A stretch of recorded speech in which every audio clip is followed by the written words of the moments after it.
할렐루야. 할렐루야. 주님의 이름으로 환영합니다. 네.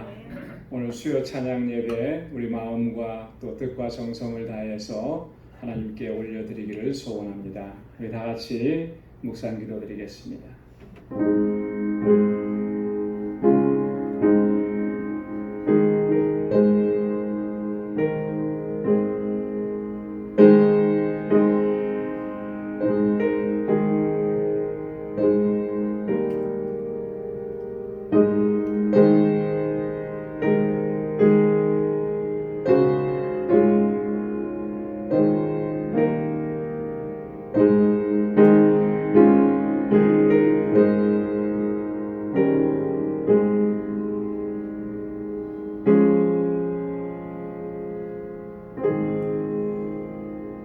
내가 여호와의 인자하심을 영원히 노래하며 주의 성실하심을 내 입으로 대대에 알게 하리이다.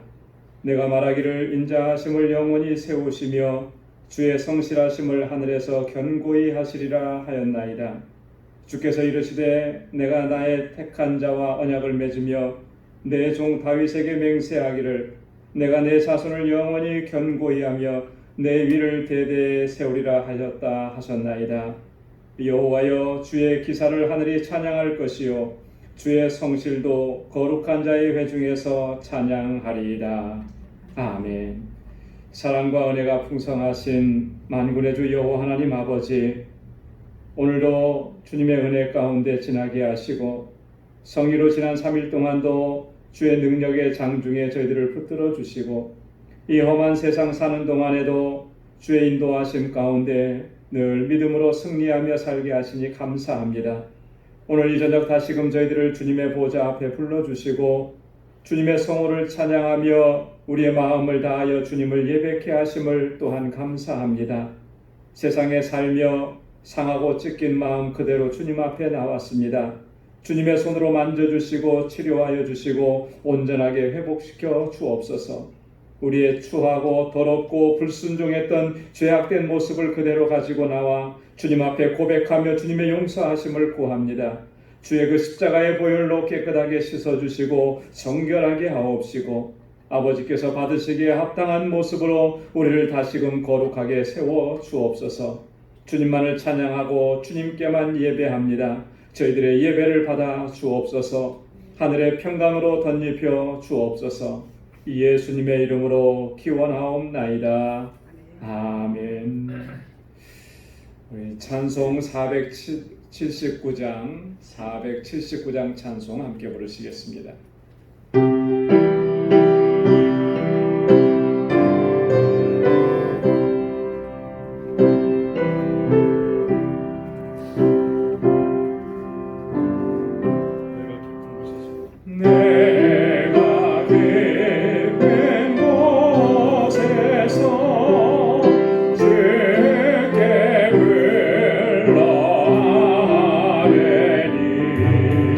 주여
약속하신 것은 반드시 이루어 주시는 줄로 믿습니다. 우리 찬송 214장 변찮는 주님의 사랑과 힘차게 찬양하겠습니다.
한 장 더 찬양하겠습니다. 내 주 되신 주를 참 사랑하고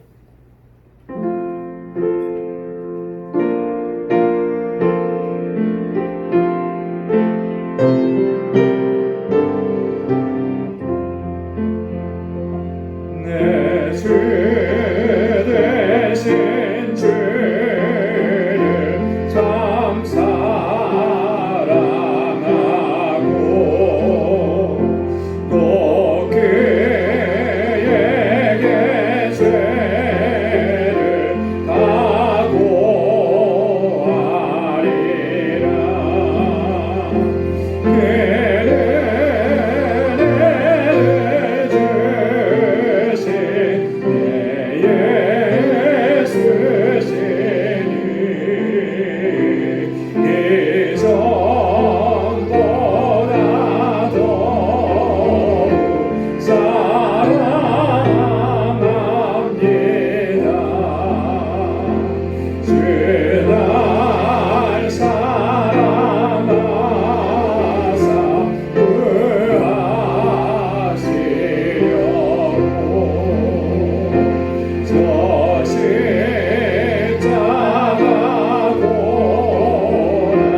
찬양의 고백이 우리의 삶으로 주님 앞에 드려지기를 소원합니다.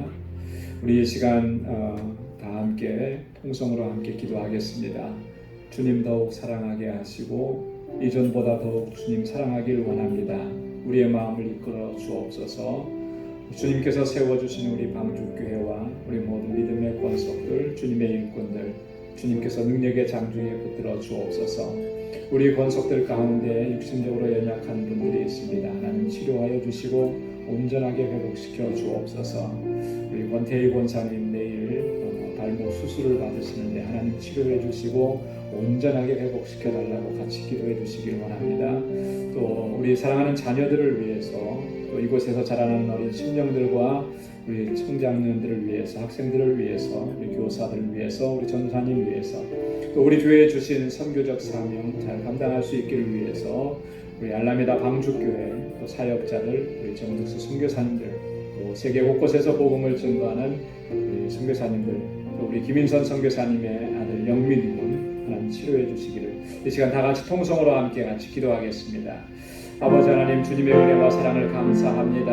아버지, 정말 주님의 크신 은혜 가운데 저희들 하루하루 주의 주시는 승리를 경험하며 살 수 있도록 도와주시고 하나님의 자녀로서 복된 삶을 누리게 하심을 또한 감사합니다. 모든 것이 하나님의 은혜인 것을 아버지 저희들을 기억하게 하시고 잊지 않도록 도와주시고, 저는 아버지 하나님 어제보다 오늘이 더 주님 사랑하고 또 내일은 더욱더 주님을 사랑하고 주님께로 가까이 나아갈 수 있는 저희들 되게 하여 주옵소서. 세상의 유혹과 시험이 많고 환난이 많지만 넉넉히 감당할 수 있고 이겨낼 수 있도록 주님 권능으로 함께 하시고 늘 성령으로 충만하게 하여 주옵소서. 아버지의 말씀에 온전히 순종하며 믿음으로 살아가기를 원합니다. 저희들을 붙잡아 주시고 주께서 늘 함께하여 주옵소서. 아버지 하나님, 우리 광주교회를 사랑하셔서 지금까지 인도해 주신 하나님 귀한 역사 이루어 주심을 감사합니다. 믿음의 역사와 사랑의 수고, 소망의 인내로 소문난 교회가 되게 하여 주옵소서. 세상을 아버지 하나님 구원하시고자 이곳의 방주교회 구원의 방주로 세우셨사오니 하나님, 저희들 정말 주님께서 찾으시는 그 영혼들, 아버지 하나님께서 택하신 그 백성들을 주님 앞으로 인도하는 이 귀한 사명을 온전하게 감당할 수 있도록 도와주시고 정말 세상을 향하여서 진리의 등대가 되게 하시며 구원의 방주가 되도록 역사하여 주옵소서. 세우신 귀한 주의 종들, 주의 일꾼들에게 능력과 권능으로 함께하여 주시고 성령으로 충만하게 하시고 아버지 하나님 주님 앞에 충성하며 헌신하는 그 귀한 마음을 받아주시고 주의 은혜가 더욱 넘치는 아버지 복된 삶이 되도록 인도하여 주옵소서. 특별히 아버지 하나님, 우리 믿음의 권속들 하나님 한 사람 한 사람 주께서 능력의 장중에 붙들어 주시고 저희의 믿음을 더욱 견고하게 하시사 아버지 하나님 주님을 기쁘시게 하기에 부족함 없는 복된 삶을 살아가도록 도와주옵소서. 우리 사랑하는 자녀손들 기억해 주시고 저들이 정말 믿음하는 사람답게 성장하고 정말 하나님 잘 경외하게 하시고 정말 주님의 귀한 일꾼들로 세워져 갈 수 있도록 도와주시며 이곳에서 자라나는 귀한 심령들이 정말 은혜 가운데 충만한 삶을 살아가게 하시고 하나님 주님께서 주시는 은혜 가운데 승리하는 삶을 살아가는 귀한 주의 백성들이 다 되게 하시고 우리 아버지 하나님 어린 학생들과 청년들, 우리 학생들을 위해서 늘 수고하고 애쓰는 우리 교사들과 우리 전도사님 위에 능력과 권능으로 함께하여 주시옵소서. 우리 사랑하는 지체들 가운데 육신이 연약한 주님의 자녀들을 치료하시고 온전하게 회복시켜 주시고 주님 강한 팔로 붙들어 주옵소서. 우리 사랑하는 성도들의 믿음의 기업들을 든든하게 지켜주시며 아버지 하나님 저들이 정말 하나님께 영광 돌리는 기업을 세워갈 수 있도록 도와주옵소서. 아버지 내일 수술을 받으시는 우리 권태희 권사님 주께서 함께하여 주시고 주님의 손으로 만져주시고 아버지 하나님 온전하게 치료하시고 회복시켜 주셔서 늘 강건하게 주님께 영광 돌리며 살아갈 수 있도록 은혜 허락하여 주시옵소서. 아버지 세계 곳곳에서 복음을 증거하는 주의 종들에게 능력과 권능으로 함께 하시며 아버지 알라메다 방주교회를 주님께서 세우셨사오니 이 재단을 통하여서 하나님 귀한 생명권의 역사가 날로 풍성해지도록 역사하시고 사역자들과 우리 정북수 선교사님 강건하게 붙잡아 주시옵소서. 우리 김인선 선교사님의 아들 영민군 주님께서 함께하여 주시고 아버지 하나님 저 고통 중에 부르짖고 신음하오니 주님께서 만져주시고 치료하여 주시고 아버지 하나님 이 모든 것들을 다 이겨내고 아버지 하나님 저가 다시금 강건해지도록 도와주옵소서. 이 저녁에 주님 앞에 나와서 저희들 간절하게 마음의 소원을 아뢰고 간구합니다. 사랑하는 주의 종들의 그 부르짖음과 기도에 응답하여 주시고 하나님의 선하신 것으로 가득히 채워주시고 은혜 가득히 채워주옵소서. 이 시간도 주님의 말씀 아버지 하나님 우리의 마음속에 새기게 하시고 아버지 그 말씀의 능력을 회복하게 하시고 아버지 하나님 주의 말씀으로 주시는 그 약속을 붙잡고 믿음으로 살아갈 수 있는 저희들 다 되게 하여 주시옵소서. 하나님 함께 함께 하실 줄로 믿습니다. 감사합니다. 모든 영광 주님 앞에 올려드립니다. 예수님의 이름으로 간절히 기도드리옵나이다. 아멘.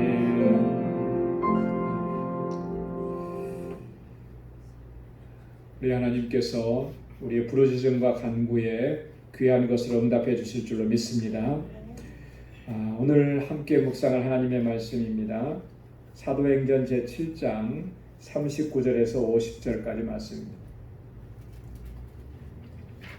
사도행전 제7장 39절에서 50절까지 말씀 한 절씩 교독하도록 하겠습니다. 우리 조상들이 모세에게 복종치 아니하고자 하여 거절하며 그 마음이 도리어 애굽으로 향하여 아론으로 이르되 우리를 인도하시기를 우리를 위하여 만들라. 애굽 땅에서 우리를 인도하더니 모세는 어떻게 되었는지 알지 못하노라 하고. 그때 저희가 송아지를 만들어 그 우상 앞에 제사하며 자기 손으로 만든 것을 기뻐하더니 하나님이 돌이키사 저희를 그 하늘의 군대 섬기는 일에 돌려주셨으니 이는 선지자의 책에 기록된 바 이스라엘의 집이여 40년을 광야에서 너희가 희생과 제물을 내게 드린 일이 있으니 몰록의 장막과 신레판의 별을 받들었으며 이것은 너희가 절하고자 하여 만든 형상이로다. 내가 너희를 바벨론 밖에 옮기리라 함과 같으니라. 광야에서 우리 조상들에게 증거의 장막이 있었으니 이것은 모세에게 말씀하시니가 명하사 저가 본그 실대로 만든 게 하신 것이다. 우리 조상들이 그것을 받아 하나님이 저희 앞에서 쫓아내신 이방인의 땅을 점령할 때에 여호수아와 함께 가지고 들어가서 다윗 때까지 이르니라. 다윗이 하나님 앞에서 은혜를 받아 야곱의 집을 위하여 하나님의 저주를 준비케 하려 달라. 솔로몬이 그를 위하여 집을 지었느니라. 그러나 지극히 높으신 이는 손으로 지은 곳에 계시지 아니하시나니 선지자의 말한 바 주께서 가라사대 하늘은 나의 보좌요 땅은 나의 발등상이니 너희가 나를 위하여 무슨 집을 짓겠으며 나의 안식할 처소가 어디뇨. 이 모든 것이 다 내 손으로 지은 것이 아니냐와 같으니라. 아멘. 할렐루야. 저희가 사도행전 제7장에 나타난 이 스데반의 설교의 내용들을 저희가 지금 계속해서 오늘 이 세 번째 시간으로 말씀을 같이 나눕니다. 지난주에는 이 모세를 통해서 주신 하나님의 교훈의 말씀들을 좀 나누다가 저희들이 시간이 다 돼서 다 못했습니다. 그래서 지난주에 이어서 조금 같이 말씀을 더 이어서 말씀을 나누고 그리고 오늘 본문의 말씀도 계속 이어가도록 하겠습니다. 지난주에는 저희가 세 가지 주제로 말씀을 나눈다고 했는데 첫 번째 주제가 하나님의 때라고 하는 주제였습니다. 그렇죠? 그래서 17절 말씀에 보면 하나님이 아브라함에게 약속하신 때가 가까움에 그랬습니다. 하나님께서 아브라함에게 약속하신 때가 가까워서 이스라엘 백성들이 애굽 땅에서 400년 동안 노예로 살고 있었지만 하나님께서 그 애굽 땅에서 더 번성하게 하셨다. 그죠?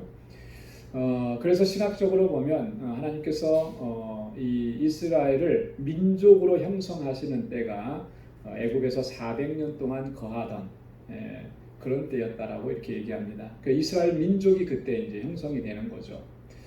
참 하나님께서 역사하시는 것은 우리가 정말 지극히 상식적으로 알고 있는 그런 방식하고는 전혀 다른 방식으로 하나님 역사하신다는 것을 이 사건 하나만 보더라도 알 수가 있어요. 그죠? 여러분 400년 동안 노예로 살았었으면 정체성은 아무것도 없어요. 민족이나 뭐 가족의 정체성 이건 다 사라지죠. 완전히 그 나라 사람하고 동화가 되잖아요. 그죠? 그런데 이스라엘은 그렇게 되지 않았어요.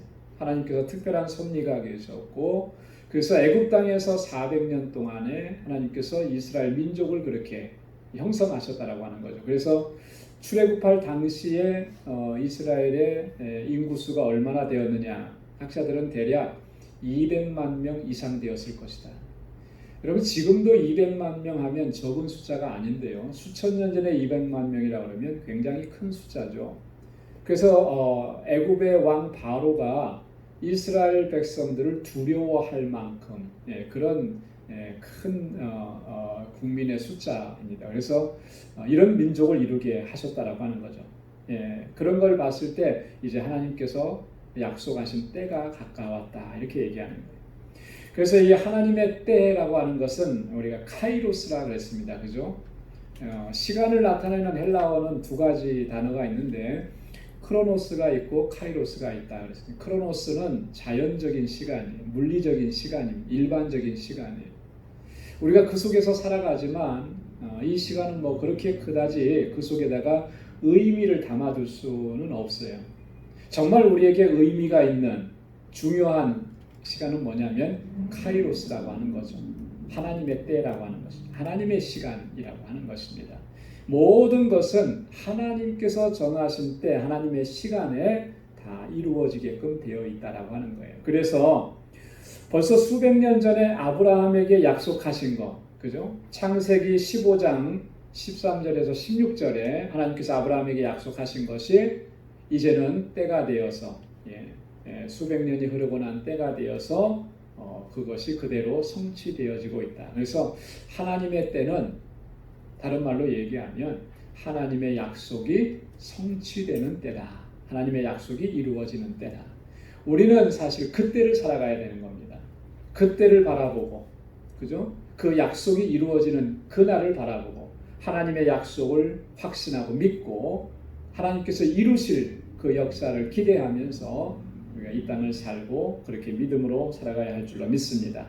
두 번째 주제는 모세를 준비시키는 하나님의 섭리에 대해서 우리가 같이 말씀을 나눴죠. 하나님께서 모세를 준비시키는데 얼마나 세밀하게 준비시켰느냐.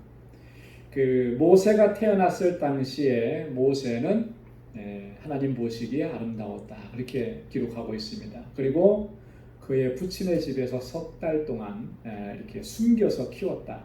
이렇게 기록하고 있습니다. 이 모세가 태어났을 당시에 모세의 부모가 모세를 바라봤을 때 정말 이 아이가 너무 귀엽고 너무 예쁘고 그 외적인 모습에서 아름다움을 본 것이 아니고요.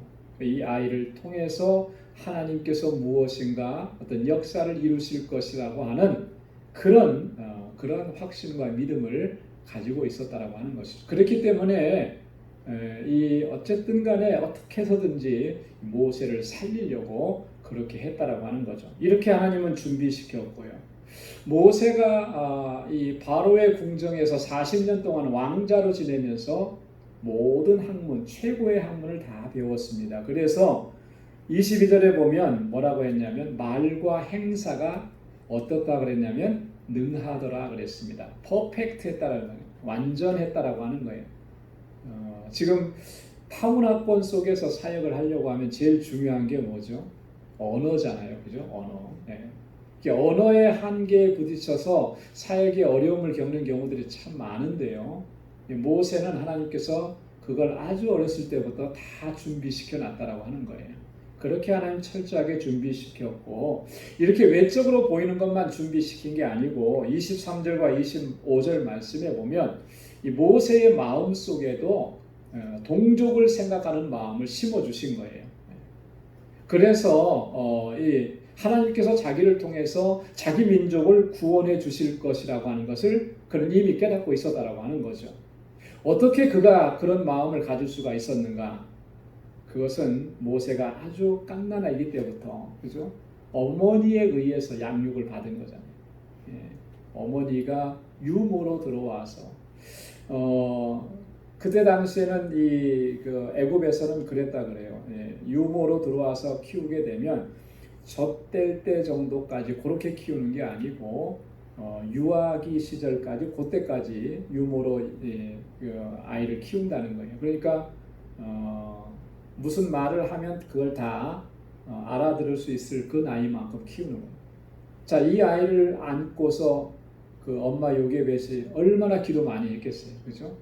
그리고 이 갓난아기였고 어린아이였지만 얼마나 이 아이에게 모세 어린아기에게 이 히브리인으로서의 정체성을 얼마나 심어줬겠습니까?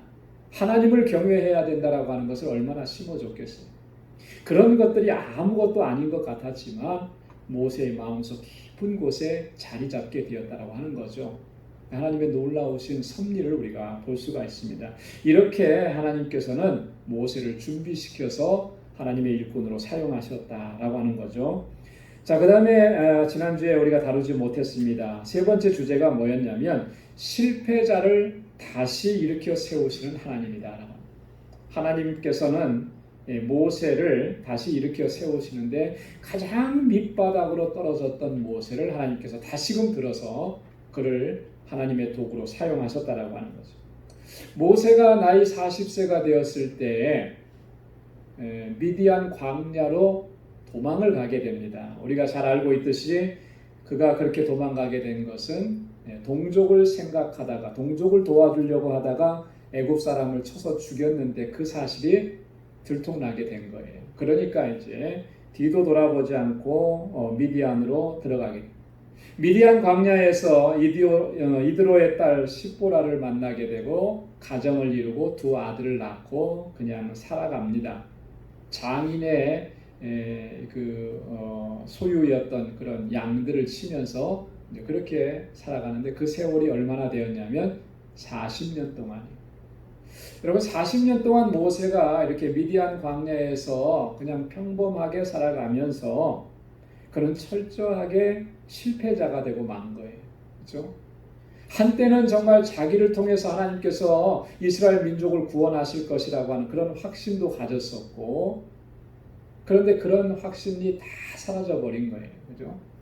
그러면서 나이는 먹어서 얼마가 됐느냐면 80세까지 간 거죠. 인생의 3분의 1을 그렇게 살았습니다.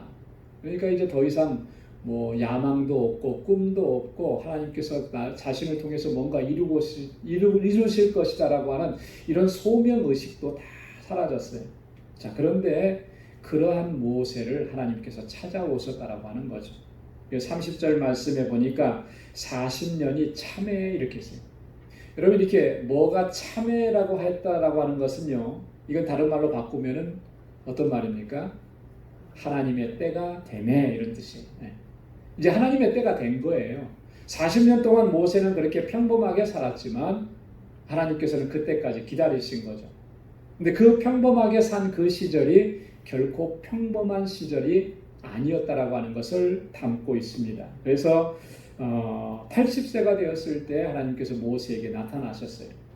그리고 나서 34절에 보면 그에게 사명을 부여하시죠. 뭐라고 하시냐면 시방 내가 너를 애굽으로 보내리라. 엄청난 말씀을 하신 거예요.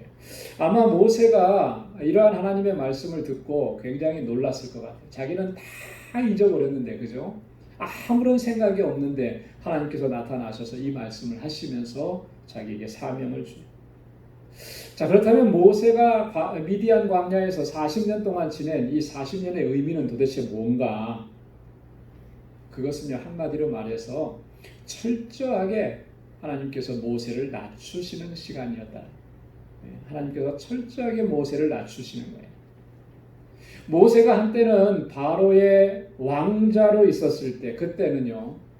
자신의 힘과 자신의 능력으로 자기 동족을 구원할 수 있을 것이라는 이런 확신을 가지고 있었습니다. 그런데 하나님께서는 그것으로 이스라엘을 구원해 내시지는 않으신다라고 하는 거예요. 이러한 모세의 생각을 철저하게 꺾으시는 거예요. 완전하게 낮추시는 겁니다. 그래서 광야로 미디안 광야로 그를 보내신 거죠. 표면상으로 보면 애굽 사람을 죽여서 그것이 들통나서 도망간 것이 되지만 그러나 그 이면에서 역사하시는 하나님의 역사는 하나님께서 그렇게 몰아가신 거예요. 그래서 그 광야에서 모세가 가지고 있었던 그런 모든 혈기라든지 어떤 자신감이라든지 자기 스스로 뭔가를 해보려고 했던 거 이런 걸 다 내려놓게 하시는 거예요. 그것 갖고는 안 된다라고 하는 거죠. 그래서 그를 꺾으시고 완전하게 낮추시죠. 하나님께서 왜 이렇게 낮추시는 것이겠습니까? 이렇게 낮추시는 이유는 이제는 하나님의 뜻대로 하나님의 방식대로 사용하시기를 원하셨기 때문에 그렇다라고 하는 거예요. 여러분 우리가 그렇기 때문에 하나님께서 우리에게 주신 직분이라든지 우리에게 주신 사명이라든지 이런 것들을 감당할 수 있기 위해서 가장 필요한 덕목이 뭐냐? 그것은 겸손이라고 하는 것입니다. 겸손. 낮아짐. 끊임없이 자신을 낮추지 않으면 하나님 앞에서 쓰임 받을 수가 없습니다. 자기를 낮추지 않는다라고 하는 것은 반대로 얘기하면 뭐냐면 자기를 드러내고 자기를 높인다라고 하는 거예요. 어떤 일을 우리가 하고 그 일을 통해서 내가 드러나기를 원하고 어떤 일을 할 때 이 일은 반드시 내가 해야 된다라고 하는 이런 생각을 하면서 자기를 높이게 되어 있어요. 낮아지지 않으면 겸손한 덕목을 갖추지 않으면 결국 이렇게 된다라고 하는 거죠. 여러분 이렇게 되면 결과가 어떻겠습니까? 아무리 위대한 일, 큰 일을 감당했다 하더라도 결과는요. 나중에는 하나님께 버림을 받을 수밖에 없다라고 하는 거죠. 그래서 우리가 하나님 앞에 정말 쓰임 받기를 원한다면 어떤 훈련을 해야 되냐면 낮아지는 훈련을 해야 돼요. 겸비한 마음을 갖는 훈련을 해야 됩니다. 조금이라도 내가 높아지거나 나를 드러내려고 하는 이런 모습을 보여서는 안 된다라고 하는 거죠. 그래서 바울은 뭐라고 고백했냐면요. 날마다 나를 쳐서 복종케 한다. 이렇게. 성경을 보면 성경은 한결같이 겸손을 강조합니다. 겸손을 강조. 하나님께서 은혜를 주시는데 그 은혜는 어떤 사람에게 주시느냐? 겸손한 자에게 주신다. 은혜가 임하는데 은혜는 어디에 임하느냐? 은혜는 항상 낮은 곳에 임한다. 항상 낮은 곳. 물이 고일 때 보면은 물이 어디에 고입니까? 높은 데 고이는 게 아니고 낮은 곳에 고이잖아요. 마찬가지라는 거예요. 하나님의 은혜도 낮은 곳에 가난한 심령 가운데 하나님의 은혜가 임하는 것이고요. 겸손한 마음 가운데 하나님의 은혜가 임하는 것입니다. 그래서 잠언 3장 34절에 겸손한 자에게 은혜를 베푸신다. 자, 그러면 거만한 자, 높아진 자, 마음이 높아진 자는 어떻게 하신다는 거예요? 하나님께서 비웃으신대요. 참 재미있는 표현이에요. 그죠? 하나님이 비웃으신다. 빌립보서 2장 3절에도 보면 아무 일에든지 다툼이나 허용으로 하지 말고 오직 겸손한 마음으로 각각 자기보다 남을 낮게 여기고 그렇습니다. 다툼이나 허용으로 하지 말라. 이 다툼이나 허용은 교만한 마음의 또 다른 모습인 거예요. 왜 다툽니까? 왜 다투죠? 내가 잘했으니까, 내가 잘났으니까 다투는 거예요. 내가 잘났는데 상대방이 나에게 흠집을 보여주니까 그래서 다투게 되는 거죠. 허영된 마음이 뭐예요? 높아진 마음 때문에 그 허영심이 들어가는 거 아니겠어요? 그렇게 하지 말라는 거예요. 항상 겸손한 마음으로. 겸손한 마음이라고 하는 것은 단적으로 얘기하면 뭐냐? 각각 자기보다 남을 낮게 여기는 거예요. 그렇죠? 낮게 여긴다는 게 아니고 더 높여준다라고 하는 거죠. 저 사람이 나보다 낫다.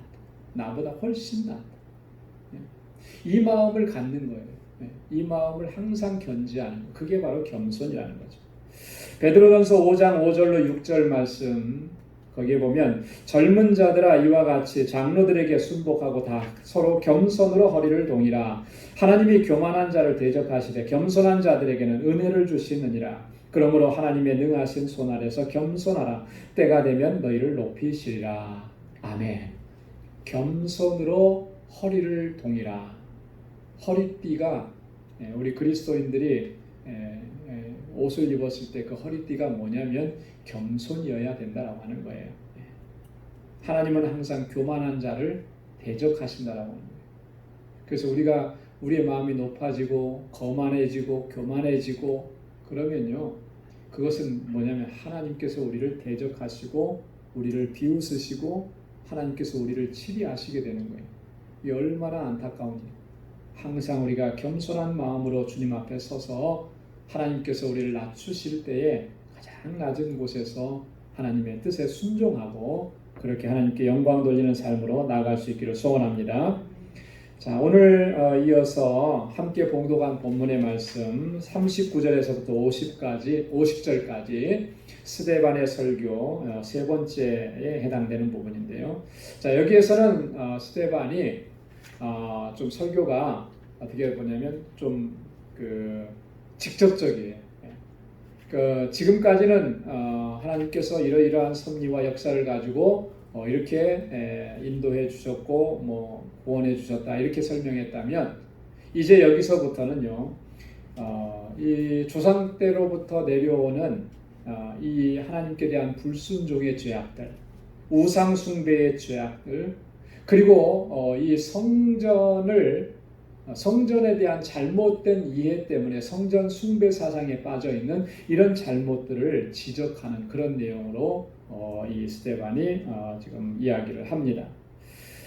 두 부분으로 나눠져 있는데요. 39절에서 43절까지는 불순종과 우상 숭배의 죄에 대해서 이야기하고요. 44절에서부터 50절까지는 성전 숭배 사상의 잘못된 것에 대해서 지적을 합니다. 자, 불순종의 제약을 보면 39절 말씀 한번 같이 볼까요? 39절 한번 다 같이 읽어보겠습니다. 시작. 우리 조상들이 모세에게 복종치 아니하고자 하여 거절하며 그 마음이 도리어 애굽으로 향하여. 아멘. 자, 우리 조상들이 선조들의 모습을 보니까 어떻게 했다라고 하는 거예요? 모세에게 복종치 아니하고자 하여. 자, 모세는 하나님께서 세우신 이스라엘의 지도자입니다. 그죠? 출애굽 과정을 인도하는 그런 영적인 지도자고 국가적인 지도자예요. 그렇다면 그 지도자의 뜻을 따르고 말을 순종해야 되잖아요. 하나님께서 세우신 주의 종의 그 명령과 인도를 순종하면서 따라가야 되는 것인데 그들은 그렇게 하지 않았다라고 하는 거예요. 복종치 아니하고 두 번째 보니까 거절하고 거기에 더 나가서 그 마음이 도리어 어디로 향했다는 거예요? 애굽으로 향하고. 여러분 애굽이 어떤 땅이었습니까? 자기들이 종살이 하던 땅이잖아요. 그죠? 주권이 없었던 그런 생활을 하던 그런 곳이 바로 애굽. 노예 생활을 하던 곳인데 그곳을 그리워하면서 거리로 돌아가려고 하는 이게 얼마나 어리석은 모습입니다. 여러분 혹시나 우리가 신앙생활하면서 우리도 그런 모습을 보이지 않느냐라고 하는 것 한번 돌아봐야 됩니다. 옛날이 그리워지고 그죠? 옛날에 교회 다니지 않았을 때 그 마음껏 누리고 살았던 그 삶이 괜히 그리워져서 그때로 한번 돌아가 보고 싶고 여러분 이것은요 정말 위험한 생각인 거죠. 그죠? 예전의 삶은 거기는 소망이 없었고 거기는 생명이 없었고 거기는 약속이 없었던 그런 삶이었습니다. 그곳으로 다시 돌아간다라고 하는 것은 파멸이고 멸망이라는 거죠. 하나님께서 우리를 하나님의 자녀로 삼아주셨고 우리에게 영원한 생명을 허락해 주십니다. 그 안에서 우리가 기쁨을 누리고 만족을 누리고 또 하나님께 영광 돌리는 삶을 살아가야 할 줄로 믿습니다. 이스라엘 백성들은 이렇게 모세에게 복종하지 않고 불순종했어요. 이 모세에게 불순종했다라고 하는 것은 결국 하나님께 불순종했다라고 하는 그런 말과 같은 의미라고 하는 거죠. 여러분 이스라엘 백성들이 언제부터 모세에게 불순종하기 시작했습니까? 모세를 향해서 원망하기 시작했습니까? 모세와 아론이 하나님께서 주신 명령을 받들고 바로 앞에 나갔을 때 바로 앞에 가서 뭐라 그랬죠? 하나님께서 내 백성을 보내라고 하셨다. 그죠? 수차례에 걸쳐서 그렇게 얘기했잖아요. 자, 그때마다 바로는 모세 이야기를 들어줬습니까? 안 들어줬습니까? 안 들어줬잖아요. 그러면서 오히려 더 이 바로가 더 이 화가 난 거죠. 분노하는 거죠. 그러면서 이스라엘 백성들에게 고욕을 증가시키는 거예요. 더 고된 일을 시키고 그 고욕이 증가되고 자 이렇게 되니까 이스라엘 백성들이 어떻게 모세와 아론에게 이야기했습니까? 니네들 때문에 우리가 이 고생한다. 응? 너희들 때문에 우리가 이렇게 죽을 고생한다. 그러면서 원망하고 불평하고 모세를 대적했습니다. 하나님께서는 지금 그들을 구원하시려고 모세를 보내셨는데 그런 하나님의 역사를 그들은 볼 수가 없었어요.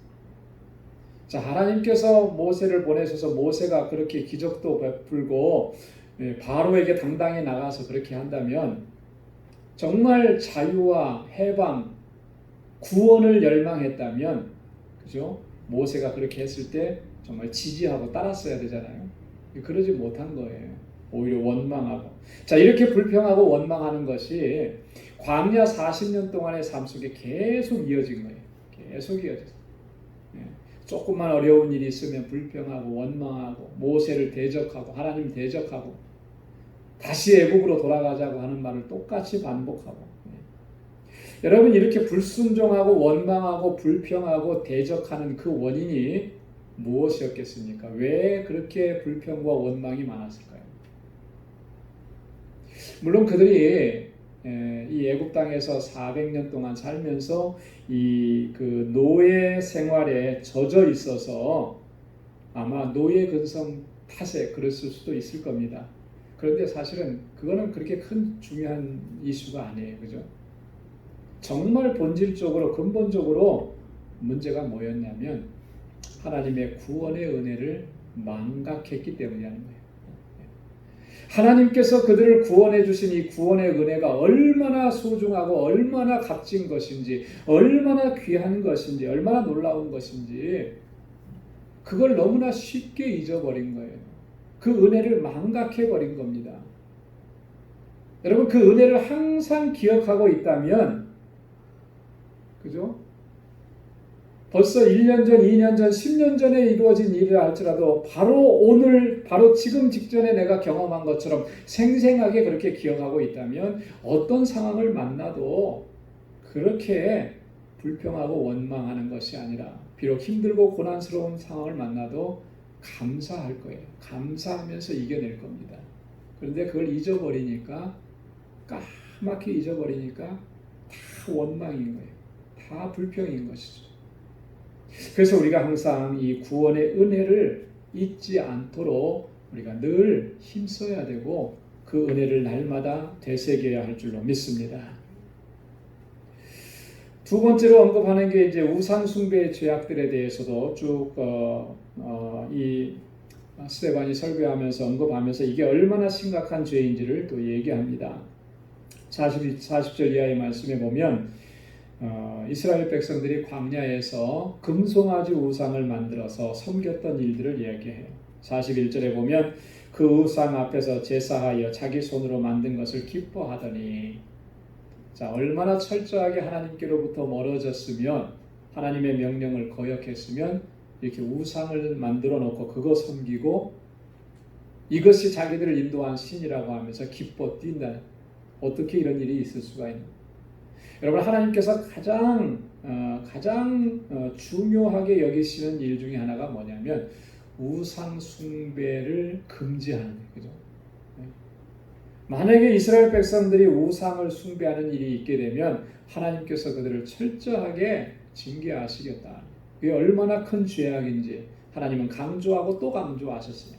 이게 얼마나 중요한 일이면 십계명의 첫 번째 계명, 또 두 번째 계명이에요. 우상을 섬기지 마라. 다른 신들을 내게 있게 하지 말라.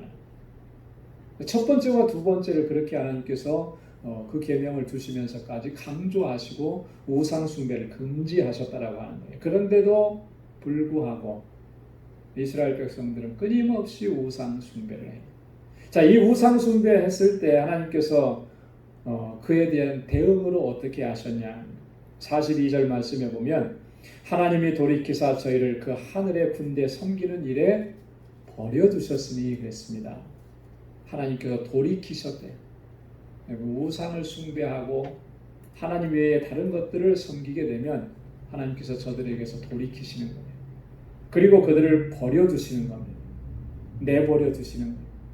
여러분, 하나님께서 내버려 두시는 것처럼 큰 징계가 없고 그것처럼 엄청난 형벌이 없습니다. 하나님께서 내버려 두시는. 우리는 하나님께서 채찍을 때리시고 우리가 병을 얻게 되고 사업이 안 되고 이런 것을 가장 큰 형벌이라고 얘기하는데요. 그건 오히려 형벌이 아니고 하나님의 사랑의 또 다른 모습이에요. 왜냐하면 그렇게 징계하심으로 깨닫게 되고 하나님 앞으로 돌아오게 되니까. 그런데 내버려 두는 거예요. 그냥 내버려 두는 거예요. 네 하고 싶은 대로 해라. 여러분, 그렇게 되면 사람이 어떻게 되겠습니까?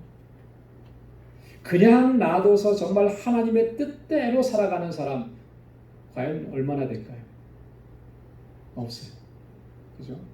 하나님께서 날마다 우리를 때로는 채찍질하시고 우리가 하나님 앞에 바로 행하지 못할 때 하나님 때로는 징계하시고 그래서 깨닫게 하셔서 하나님 앞에 바로 세워가기 때문에 우리가 바로 설 수 있는 거죠. 만약에 우리에게 하나님께서 그렇게 하시지 않고 그대로 내버려 두셨다면 그럼에도 하나님 앞에 정말 바로 서서 믿음으로 살아가는 사람 찾아보기 쉽지 않을 겁니다. 저도 마찬가지고요. 내 멋대로 행하다가 하나님 채찍 맞고 다시 정신 차리고 하나님 앞에 돌아오는 거예요.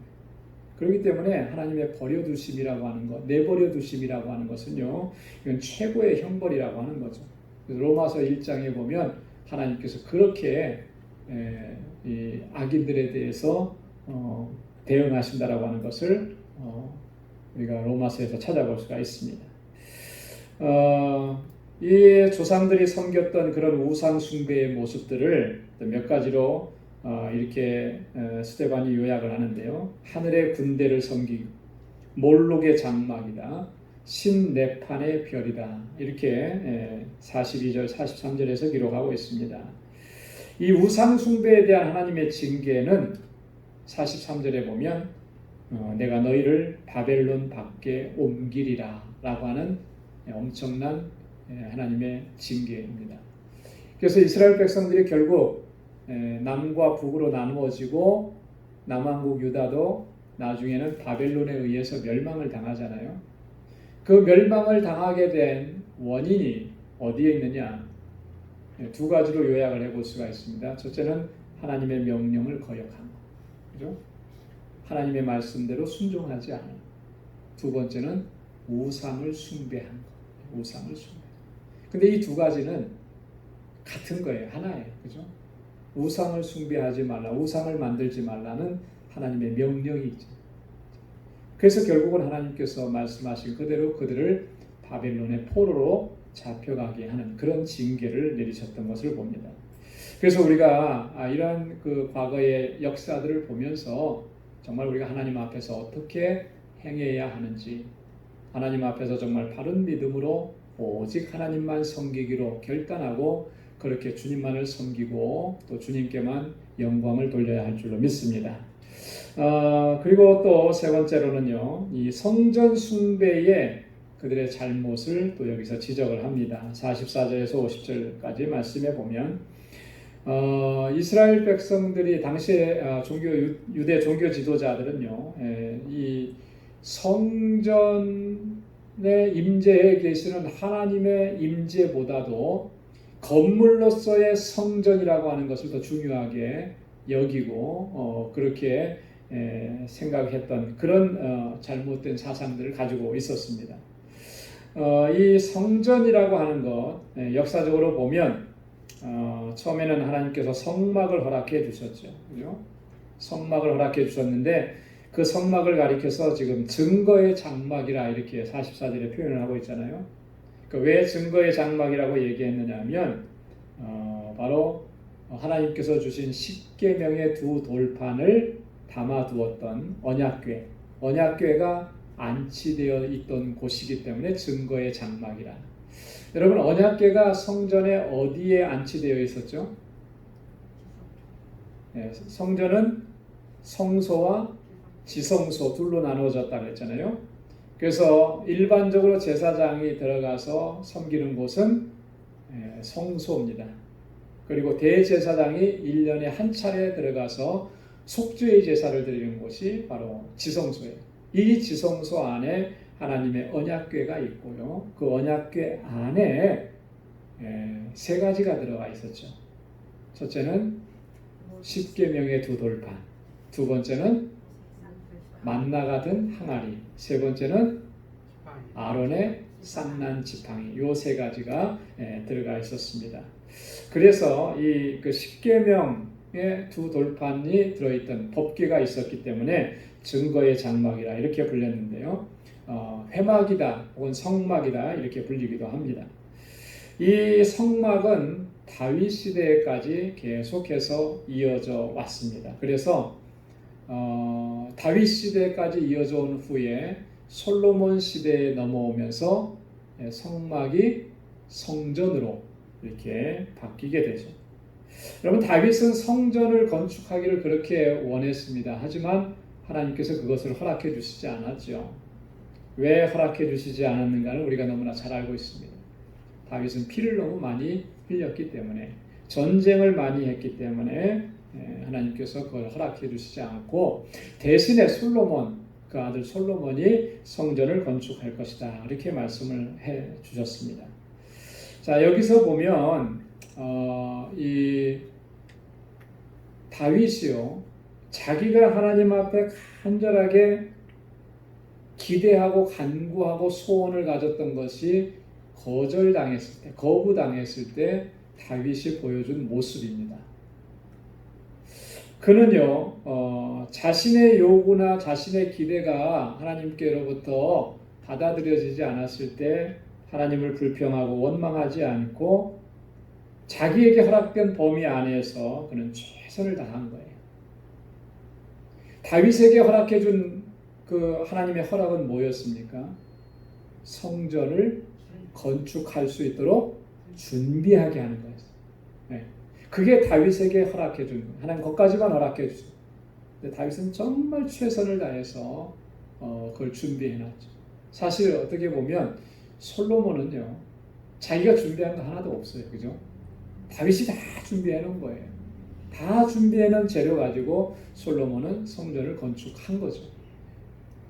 다윗의 이런 모습을 보면서요, 정말 다윗이 정말 하나님의 사람 맞구나. 그죠? 여러분, 우리는 어떻습니까? 내 의지가 참 강할 때가 많아요. 내가 이렇게 하겠습니다, 저렇게 하겠습니다, 막 결단하고 하는데 그것이 받아들여지지 않고 그렇게 되어지지 않을 때 우리의 마음속에 뭐가 들어와요? 불평이 들어옵니다. 그죠? 원망이 들어와요. 왜 내가 이렇게 하겠다고 하는데도 왜 허락해 주시지 않습니까? 그런 마음이 들어요. 이게 위험한 생각이라고 하네요. 그죠? 앞에서도 말씀드렸듯이 내 뜻대로가 아니고요. 그죠? 내가 원하는 대로가 아니고, 내가 원하는 때가 아니고 하나님이 원하시는 때예요. 하나님. 모든 것이 하나님의 주권 속에 있기 때문에, 그렇기 때문에 하나님께서 노하시면 우리는 감사합니다. 네, 알겠습니다. 그렇게 순종하겠습니다. 하나님께서 허락해 주신 범위 안에서는 언제나 우리는 최선을 다해야 하는 것입니다. 그럼 내게 뭘 맡겨주셨든지 간에 하나님께서 허락해 주신 그 범위 안에서는 언제나 다윗처럼 최선을 다해. 그것이 하나님께 영광입니다. 우리는 뭐든지 다 내가 하려고 하고요, 내가 1등이 되려고 하고요, 내가 높은 곳에서 뭔가를 하려고 하는데요, 그게 얼마나 위험한 생각. 하나님께서는 그런 모습을 원하시는 게 아니에요. 각자가 주어진 그 위치에서 하나님께서 허락해 주신 그 범위 안에서 항상 최선을 다하기를 원하시는 것이죠. 그래서 다윗의 시대를 넘어서서 솔로몬의 시대에 가서 성전이 건축이 되는데, 이 성전이 건축이 되고 나서는 얼마나 이스라엘 백성들이 정말 기뻐하고 하나님의 큰 영광을 받는지 모릅니다. 자, 그런데 중요한 것은 뭐냐면 48절에서 50절까지 스데반이 이렇게 얘기합니다. 그러나 지극히 높으신 이는 손으로 지은 곳에 계시지 아니하시나니 선지자의 말한 바 주께서 가라사대 하늘은 나의 보좌요 땅은 나의 발등상이니 너희가 나를 위하여 무슨 집을 짓겠으며 나의 안식할 처소가 어디뇨? 이 모든 것이 다 내 손으로 지은 것이 아니냐 함과 같으니라. 이스라엘 백성들은요, 성전을 완공하고 나서 그곳에서 하나님의 영광과 하나님의 임재를 보고 나서 잘못된 생각을 가졌어요. 뭐냐면 하나님을 그 성전 안에만 거하시는 분으로 착각한 거예요. 잘못 이해한 거예요. 성전 안에만 하나님께서 임재하시는 것으로 그렇게 잘못 이해한, 하나님이 그렇게 성전 안에 갇혀 계시는 분인가? 결코 그렇지 않다라고 하는 거죠. 그래서 지금 오늘 이 스데반이 그 얘기를 하는 거예요. 지극히 높으신 이가 손으로 지은 곳에 거기에만 계시겠느냐? 그렇지 않다라고 하는, 이미 선지자를 통해서 우리에게 말씀해 주시지 않았느냐? 선지자를 통해서 주신 말씀을 스데반이 인용하는 것입니다. 그 선지자가 누구냐 하면 이사야 선지자예요. 그래서 이사야서 66장 1절과 2절에 보면 이미 오래전에 이사야 선지자가 그렇게 얘기했죠. 여호와께서 이같이 말씀하시되 하늘은 나의 보좌여 땅은 나의 발등상이니 너희가 나를 위하여 무슨 집을 지을고 나의 안식할 처소가 어디랴. 나 여호와가 말하노라. 나의 손이 이 모든 것을 지어서 다 이루었느니라. 온 우주 만물을 하나님께서 다 지으시고 이루었는데 너희가 성전 조그만 건물 하나 지어놓고 거기가 하나님이 임재하시는 곳이라고 이렇게 나를 가둘 수 있겠느냐? 그럴 수 없다라고 하는 거죠. 이미 솔로몬도요 성전을 짓고 나서 봉헌기도 하나님 앞에 올리면서 또 그렇게 고백을 했었어요. 역대하 6장 8절이라고 기록되어 있는데 18절입니다. 18절 말씀에 보면 하늘의 하늘이라도 주를 용납지 못하겠거든 하물며 내가 건축한 이 전이오리이까. 하늘의 하늘도 주님을 담을 수가 없는데 주님은 이 하늘의 하늘보다도 더 크고 위대하신 분인데 이 성전이 이게 뭐라고, 그죠? 하나님을 이곳에 이 안에 거하시게끔 그렇게 할 수 있겠느냐? 그렇지 않다라고. 자, 솔로몬도 그렇게 고백을 했었고요. 이사야 선지자도 이렇게 증거했는데 이게 뒤로 오면서부터 후대의 사람들은 자꾸 하나님을 성전 안에 가두어 버리는 거예요. 하나님의 임재를 성전 안에만 가두어. 이게 얼마나 위험한 생각이에요. 스데반은 지금 여기서 무엇을 강조하냐면 하나님의 무소부재, 그 하나님의 속성을 강조하는 거예요. 하나님은 어디나 계시고 어느 곳에나 임재해 계시고 하나님이 계시지 않은 곳은 없다. 여러분 성전에만 하나님의 임재가 있고 성전에만 하나님의 영광이 임한다고 생각하면 여러분 그러면 우리의 삶이요 얼마나 힘들어지겠습니까? 그죠? 내 삶의 현장 속에서 하나님의 임재를 경험하지 못하고 하나님의 영광을 보지 못한다면 정말 그 삶이 복된 삶이라고 얘기할 수 있겠어요? 그렇지 않은 거죠. 내 가정에 하나님의 임재가 있는 곳이고 내 사업장에 하나님의 임재가 있는 곳이고 내가 속해 있는 직장이 그곳에서 내가 하나님의 임재와 하나님의 영광을 볼 수 있는 그런 삶이 진정으로 복된 삶인 줄로 믿습니다. 오늘 우리가 유대인들처럼 그런 성전관을 가지고 있다면 우리가 이 말씀을 통해서 우리가 바꿔야 돼요. 하나님은 이 성전 안에서만 임재해 계신 것이 아니고 이 성전 안에서만 영광 가운데 있는 것이 아니고 온 우주 만물 가운데 편재해 계시면서 임재하시고 영광을 보여주시고 우리의 삶의 모든 현장 속에서 하나님 함께 하시고 은혜를 베푸시고 역사하시는 줄로 믿습니다. 그래서 그런 하나님이 우리 하나님이세요.